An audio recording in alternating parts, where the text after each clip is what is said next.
IMF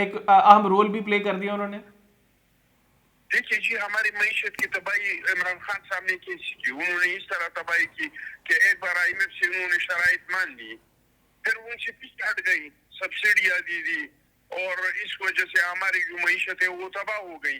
وہی کام ہماری نگران حکومت میں بھی ہوا، ہماری حکومت میں جو اتحادی حکومت میں اس میں بھی ہوا۔ ہم نے مفتاح اسماعیل کو وزیر خارجہ بنایا، وزیر خزانہ۔ مفتاح اسماعیل نے IMF کے ساتھ کچھ شرائط جو تھے وہ طے کر دی، پھر جب اسحاق صاحب آ گئی تو وہ ان سے پیچھے ہٹ گئی، تو ہم ظاہری بات ہے کہ ہماری معیشت پہ اثر پڑنے والا تو تھا اور پڑ گیا۔ تو میں سمجھتا ہوں کہ وہ جو مفتاح اسماعیل صاحب کی شرائط تھی وہ بھی کوئی بہترین لیکن اخوانزادہ صاحب آپ لوگ اس سے بدترین شرائط بعد میں آپ لوگ بدستور موجود رہے نا، حکومت میں تو آپ موجود رہے، ٹرم آپ لوگوں نے کمپلیٹ کی، اس کے بعد آپ لوگوں نے جو ہے وہ ایک دوسرے کے خلاف بیانات دینا شروع کیے۔ تو اگر آپ لوگوں کو اس وقت اس چیز کا ادراک ہو گیا تھا کہ اسحاق ڈار صاحب غلط کر رہے ہیں، آپ لوگوں نے کیوں اس وقت اوپنلی آواز بلند نہیں کی اس وقت یہ غلط ہو رہا ہے؟ دیکھیے جی، اس وقت جو تھے ہم وہ اونٹ کو عزت کے دینے کے نعرے پہ تھے۔ ہم نے PDM اس لیے بنایا تھا کہ ہم جدوجہد کریں گے کہ آنے والا الیکشن کو صاف اور شفاف بنائے۔ اخوانزادہ بھائی مجھے نا بار بار کاٹنا مہمان کی گفتگو بہت آڈ لگتا ہے، اور میں معذرت کے ساتھ جو آپ کو بار بار آپ کو کاٹ رہا ہوں آپ کی بات کو۔ آپ نے کہا کہ ہمیں جو ہے وہ ووٹ کو عزت دو کی وجہ سے آپ ان کے مطلب ووٹ کو عزت دو اتنا امپورٹنٹ تھا کہ اس کے لیے آپ نے ملک کی اکانومی کو سٹیک پہ لگا دیا؟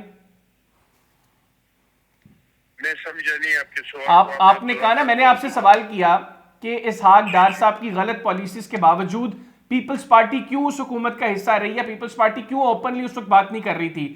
آپ نے کہا ہم نے ان کا ساتھ دیا ووٹ کو عزت دو کی وجہ سے۔ تو ووٹ کو عزت دو اتنا امپورٹنٹ تھا کہ اس کے لیے آپ ملک کی معیشت کو سٹیک پر لگا دیں؟ ووٹ کا عزت دو تو اتنا ضروری ہے کہ ہمارے ملک کے جو حالات ہیں وہ اس وجہ سے ہیں کہ ہم نے ووٹ کو عزت نہیں دیا ہے۔ ہم نے جب بھی ووٹ کو عزت دیا ہے اور اس ملک پہ صاف اور شفاف الیکشن کیا ہے، اس کے بعد ملک کا معیشت بہتر ہوا ہے۔ لیکن جب ہم نے کسی لاٹ کو لایا ہے یا کسی ڈکٹیٹر کو لایا ہے یا ڈکٹیٹرز کو لایا ہے، ہمارا سب کچھ تباہ ہو گیا ہے۔ تو صاف اور شفاف الیکشن تو بہت ضروری ہے، لیکن اسحاق ڈار صاحب کی جو پالیسیاں تھی جو ان کو ہٹا رہی تھی، ہمارے وزراء نے کیبنٹس میں بھی ان کی مخالفت کی تھی، ہم نے میٹنگز میں بھی ان کی مخالفت کی تھی کہ بھائی آپ لوگوں نے ایک تسلسل چلانا ہے۔ جب معیشت کے پالیسیوں میں تسلسل نہیں ہوگا، معیشت تو مضبوط نہیں ہوگا۔ ٹھیک ہو گیا۔ اچھا اخوانزادہ صاحب مجھے بتائیے گا، کوشش کیا تھا کہ ہم یہ تسلسل چلائیں۔ صحیح۔ اچھا مجھے اب یہ بتائیے گا کہ ابھی بلاول صاحب نے بڑا کرٹیسائز کیا کہ ہم نے سینٹ میں باپ کا ووٹ لیا تو ہمیں PDM سے نکال دیا گیا، اور اس وقت PDM کے اوپر جو ورژن نون لیگ کا تھا، آج PDM باپ کو نون لیگ جو ہے وہ ساتھ ملا کر بیٹھی ہوئی ہے۔ آپ کے نزدیک بلوچستان عوامی پارٹی کی نون لیگ سے قربت کیسے ہو گئی اچانک؟ دیکھیے جی، اچانک تو کچھ نہیں ہوا نا۔ بہت سارے لوگ ایسے تھے جو ہمارے ساتھ رابطوں میں تھے، بلوچستان سے بھی، ساؤتھ پنجاب سے بھی، اور ان لوگوں نے ہمارے ساتھ کمٹمنٹ کیا تھا کہ ہم پیپلز پارٹی میں آئیں گے، اور وہ تھے بھی پہلے سے ہماری پیپلز پارٹی میں، اور بعد میں جو ہے انہوں نے کہہ دیا کہ ہمیں مجبور کیا جا رہا ہے کہ آپ لوگ جو ہیں مسلم لیگ نون میں شامل ہو جائیں۔ کس نے مجبور کر دیا ان کو اتنا کہ کمٹمنٹ کے باوجود وہ نون لیگ میں جا رہے ہیں؟ اور یہ آپ اس ملک میں نہیں رہ رہے ہیں، آپ کو نہیں پتا کہ کون مجبور کر رہے ہیں۔ 2018 میں کس نے مجبور کیا تھا؟ 2013 میں آروز الیکشن کس نے کیا تھا؟ 2018 میں جو ہے RTS کو کس نے بٹھایا تھا؟ پھر اس کے بعد جو سینٹ کا ووٹ جو آپ کو ملا تھا بلوچستان عوامی پارٹی کو کا، وہ بھی انہوں نے مجبور کر کے دلوایا تھا؟ بھائی ہم تو سیاسی لوگ ہیں، ہم تو سیاسی جوڑ توڑ کرتے ہیں۔ اگر مسلم لیگ بھی کوئی کسی کو سیاسی جوڑ توڑ کے، سیاست ہے جوڑ توڑ کے نام، اگر کوئی اپنی نہیں آپ کر رہے ہیں تو اخوانزادہ بھائی آپ کر رہے ہیں تو وہ سیاسی جوڑ توڑ ہے، وہ کہہ رہے ہیں تو ان کو مجبور کیا جا رہا ہے، یہ آرگیومنٹ سمجھ میں نہیں آ رہا۔ ایسا ہی ہے۔ ہم نے جو کچھ کیا تھا، ہم نے اتحاد میں اعتماد کیا، اس میں ایک خونخار کسی کی طرف سے نہیں کیا۔ ہم نے وہ لوگ جو پہلے سے ناراض تھے PTI کی حکومت سے، جو پہلے سے ناراض تھے، ان لوگوں کے ساتھ بات چیت کر کے اور اس ذریعے سے ہم نے اعتماد کیا. اسی طریقے سے ہم نے سینٹ میں ان کو ہرا دیا. ہم نے کسی کا سپورٹ نہیں لیا تھا. ہم تو مسلم لیگ نون کو یہی کہہ رہے ہیں کہ آپ لوگ بیساکھیوں پہ نہیں آئے, کیونکہ آپ بیساکھیوں پہ آ جائیں گے پھر آپ اس ملک کے مسائل کو حل نہیں کر سکتے. اگر آپ لاٹلا بن کے آئیں گے تو آپ ملک کے مسائل کو حل نہیں کر سکتے.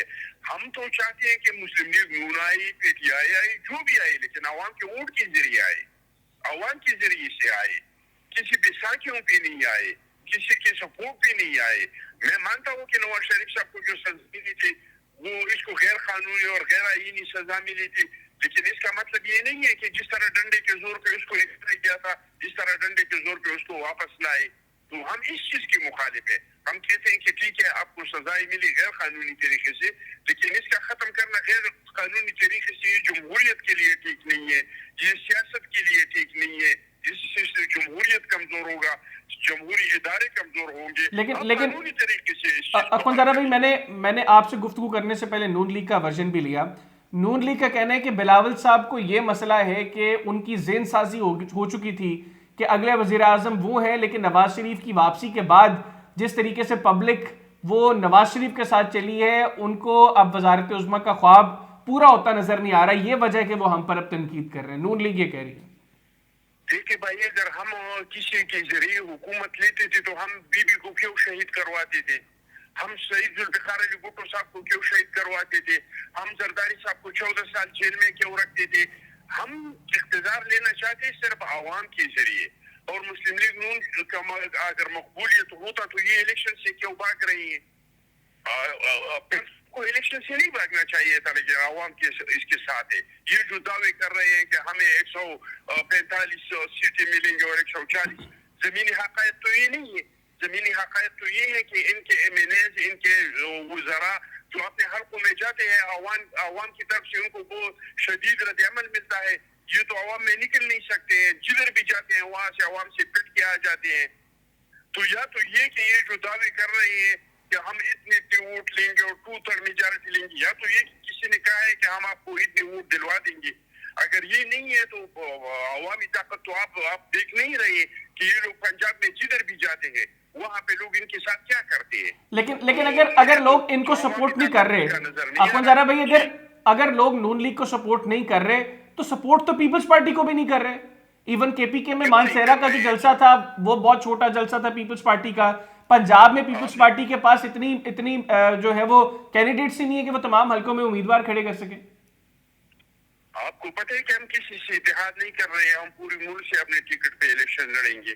اگر ہمارے پاس سے کینڈیڈیٹ نہیں ہوتے تو لیکن ریئلسٹک گراؤنڈز پہ چلے, سندھ میں پیپلز پارٹی کا ووٹ بینک اچھا ہے, کے پی کے کچھ حلقوں میں پیپلز پارٹی کے پاس ووٹ بینک ہے.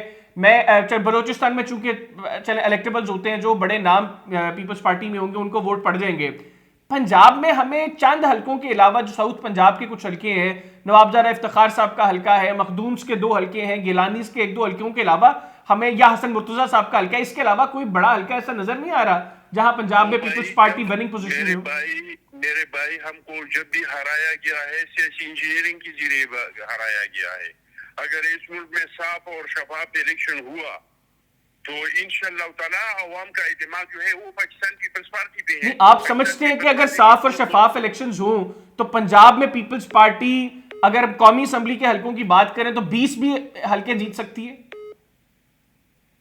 انشاءاللہ تعالی اگر صاف اور شفاف الیکشن ہوا تو سب سے زیادہ اکثریت جو ہے پنجاب میں وہ پاکستان پیپلز پارٹی کو ملے گا. پاکستان پیپلز پارٹی نے پنجاب میں جنم لیا ہے. یہ پارٹی بنی تھی لاہور میں, اس کو جب بھی جتوایا ہے پنجاب نے جتوایا ہے. ہم غریب عوام کے پارٹی ہیں اور پنجاب میں بھی غریب بہت سارے ہیں. تو اس طرح تو ذرا بھی مسلم لیگ ڈھاکہ میں جنم لیا تھا, اس طرح تو مسلم لیگ نے بھی ڈھاکہ میں جنم لیا تھا, لیکن اب وہ خیر پنجاب میں پاپولر ہو گئے زیادہ.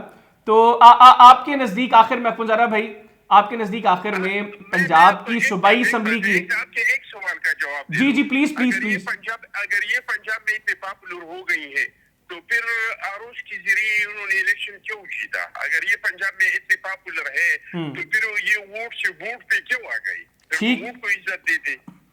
بالکل ٹھیک. آخر میں یہ بتائیے گا, آپ کے نزدیک پنجاب میں پروونشل اسمبلی کے انتخابات فری اینڈ فیئر ہوتے ہیں پیپلز پارٹی کتنی نشستوں پر کامیاب ہو سکتی ہے؟ دیکھیے جی میں یہ تو نہیں کہہ سکتا ہوں کہ ہم کتنی نشستوں پہ، 100 نشستوں پر کامیاب ہو جائے گی. دیکھیں جی یہ تو وہی لوگ کہتے ہیں جو اس کو 4 نمبر گیٹ کے اندر کر کے پھر اس کو بتایا جاتا ہے، جس طرح کہ رانا ثناء اللہ کہتے ہیں کہ ہم اتنی سیٹوں پہ کامیاب ہو جائیں گے. لیکن انشاءاللہ تعالی ہم دعوے سے کہہ سکتے ہیں کہ اگر صاف اور شفاف الیکشن ہوا تو سب سے بڑی اکثریت میں انشاءاللہ تعالی پاکستان پیپلز پارٹی بالکل ٹھیک ہو گیا. بہت شکریہ اخوان زادہ چٹان صاحب، آپ نے پروگرام کے لیے خصوصی طور پر وقت نکالا. ناظرین، پاکستان پیپلز پارٹی کے سینئر رہنما اور سابق رکن قومی اسمبلی اخوان زادہ چٹان صاحب ہمارے ساتھ موجود تھے. ان کی گفتگو اپنی تفصیل سنی. آج کے پروگرام سے مجھے میری ٹیم کو اجازت دیجیے. اللہ حافظ. پاکستان زندہ باد.